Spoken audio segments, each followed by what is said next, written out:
Ever wonder what happens when your tap water stops coming to your home? What would you do then first? You most likely will contact your tap water supplier to report the incident. We contacted a local regional supplier Waterleidingmaatschappij Limburg.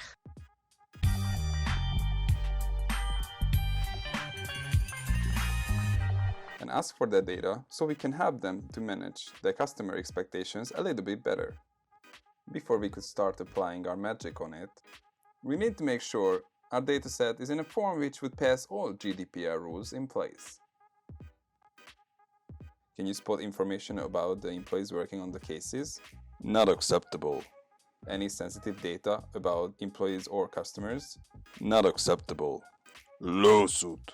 After removing all the unique identifiers, we move to our first question. Does the workload vary depending on the year? When looking at the customer calls over the last 6 years, we could only find an increase in calls durations, but not in the amount of calls. Interestingly, when looking at the amount of incoming calls for each month, we can clearly see that in the beginning and the end of the year, the employees are more busy answering the phones than in the middle of the year. This could be explained by the fact that at summer, people tend to spend a lot of time on holidays and not at home. Our next question. Are there any significant factors of the time it takes to solve an inquiry?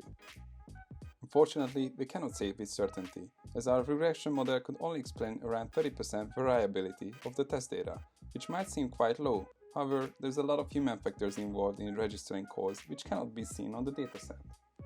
Lastly, what channels are used usually for the different types of inquiries? If there is a service interruption, most people will try to solve the issue as quickly as possible, so they tend to talk with the customer representative in person or call the service desk. For service requests or general questions, the majority is fine just sending an email or using one of the self-service desks. So hopefully by now you learned a little bit more about this particular IT help desk, and thank you for your attention.